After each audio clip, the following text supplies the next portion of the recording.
Stephen, your side have had some brilliant nights over the years, but that feels like top of the pile, an outstanding performance from your side. Yeah, it was a special night, special performance. We all knew we had to go up some levels on last week. The players knew that, we knew that as a group.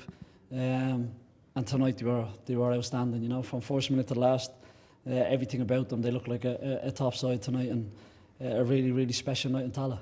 You spoke in the build-up about patience, and I suppose going back to the muscle bank of games gone by. I'm thinking of that Celia game this time last year. But how important was that experience and that calmness to getting through tonight? Yeah, we spoke about that as a group. We didn't need to win the game in the first 10 minutes. It didn't matter if it was the last 10. We just needed to make sure we didn't give them anything to hold on to. And like I said, that's experience and understanding and know-how of what it needs, these games need. And like I said, the players, to a man tonight, were outstanding. Talk about players with experience. Rory Gaffney was rolling back the years tonight. A phenomenal performance. Yeah, unplayable. Rory, literally unplayable. He had two, possibly could have had three, and possibly had a penalty. Yeah, he was unplayable. He was different class. It's a remarkable story for him as well, given this time last year not involved in the squad and then didn't have a contract. It's a phenomenal, I suppose it's a credit to the summary to his character that he's fight back and put in a performance like that. Yeah, it's all credit to him. His injuries had last year, but he was adamant. He was pre-season, he was ready to go, and if Rory says that, you trust him. And he's come back and he's been unplayable. I said yesterday himself, Matt Healy, Graham Burke, Dawson Devoy, 4 best players in the country this year, and to say that about Rory, considering the injuries he had last year, is an incredible achievement from him. For me, while his second goal was an outstanding finish, the little back heel, it was the press prior to that was the most pleasing. Squeeze him over the left, comes across. Your press was really on it tonight. Yeah, it was. There was little moments early on the first half we were a little bit off, but once we tidied it up, we knew we'd get chances off it, and we just had to trust it. The spacing in the second half was a lot better, and we caused them all sorts of problems. Josh's goal wasn't half bad either, was it? No, he's been our best player over the 2 legs, Josh. He was brilliant over there, and tonight he was unplayable. The goal was a hell of a finish, but I thought he was unplayable. We got him out because he was booked, but I thought he was brilliant tonight, Josh. Hamer was up beside us in the director's box. Surely that phone call is inevitable right now? Yeah, look, Hamer knows. I've spoken to him many a time about Josh, and he also thinks he's a high-level player. So if he keeps performing like that, Josh, I've no doubt Ireland squads are just around the corner for him. And then the next journey continues. It's a long first away trip. I think guys were joking it's nearly closer to Miami than it is to Portugal. But Santa Clara, they're a fairly talented side. It's a dangerous proposition ahead. Yeah, it is a tough game.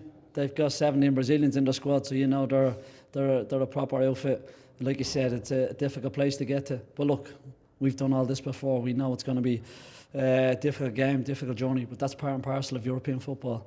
We got to go there and make sure that we're ready to go, and we bring the game back to Tala, because we bring a game back to here, we can beat anybody. And just lastly, in a complete contrast, you spoke in the build-up about Jack Byrne not being involved, not an injury. Is there any update on that? Are we likely to see him again? We've just had an unbelievable performance tonight with the players. That's all I'll be speaking about. Thank you, Stephen. Rory, what can we say? What a night for Shamrock Rovers, and what a night for yourself personally. Yeah, great night. I suppose this one, you want to be a footballer, you want to be a part of a team that I suppose plays in these big nights and wins these big games, and I suppose next week we're going to get a crack at qualifying for the group stages again. Over 6,000, nearly 6,500 people here. The place was rocking, and sweltering hot night. It felt like a real European game. It must have been special to play in it. Yeah, especially when the fans come out, and they do, in fairness, come out for all the big games. It really helps us, and I suppose gets behind us. It makes an intimidating place for the opposition, and I'm sure they felt it as well. Let's talk about your journey. I think it's high profile, the injuries that you've had. I suppose this time last year to now, it's a million miles away for you personally, is it? Yeah, it is. Just last year I was unlucky. A few things didn't go my way. But I just kind of kept working hard, trying to get back, and I was able to get back, so here I am. Dark days after the surgery. There's a lot of slogging, I would imagine, involved in getting back to the top level like this.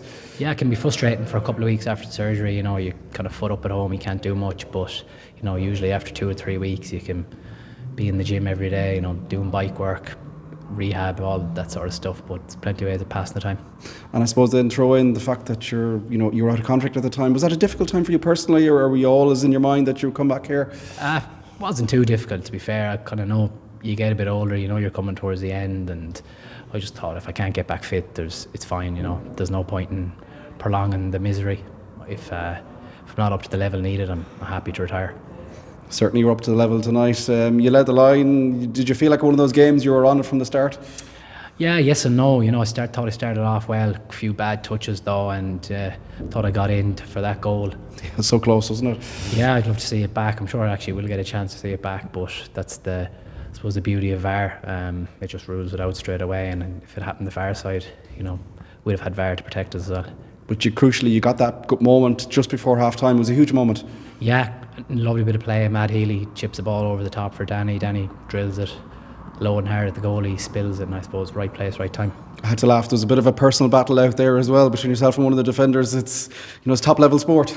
Yeah, well, he made a great tackle, I suppose, a couple of minutes earlier for the kind of time I got in on goal, and he gave me a bit and standing on my feet and all that. So okay. I suppose when I hit the back of the net, I just wanted to go over and remind him where was he then. Well, he certainly knew he was. A couple of minutes in the second half with that beautiful back heel. You enjoyed that one? Yeah, it was a nice finish, to be fair. Again, Matt Healy chips a lovely ball over the top. Conor Malley plays it back, and I hadn't much, I suppose. I couldn't do much with it, and I just tried to scoop it back towards the goal. As a team performance, Josh's goal will probably get the highlights. Just a stunning effort, wasn't it? Yeah, unbelievable. Great strike. He's been a great signing for us, and a big player. He probably came to the club as a centre half, and he's out there and wing back. He's chipped in with goals and assists the last couple of years. That was a special night. How does it rank? Or you always I used to hear Jordan Henderson say, what's his favourite night? The next one. Is that kind of the mentality in the dressing room? Yeah, it's a quick turnaround even to Sunday now, FAI Cup. Everybody wants to be in the Aviva come, I suppose, the second or third week in November. So we know we have to take care of business Sunday, and then we'll move on to focusing on Santa Clara next week. Yeah, that's a long trip, isn't it? Yeah, I think it's a flight to Lisbon and a stopover and fly off to the island then, wherever it is. Do you enjoy the European football? Obviously, I would imagine it's one of the reasons why you wanted to come back here to Shamrock Rovers as well. Yeah, they are probably just the highlight of the season. You don't know who you're going to play against. You don't know what level the opposition's going to be at. So there's always that bit of nervousness going into the ties, but they're great experiences. And let's hope there's a lot more to come. It's the playoff now. Group stage football is almost within touching distance. Yeah, there's a lot at stake, isn't there? So we'll just, I suppose, do what we can do anyways. Thanks very much. Congrats, Rory. Thanks.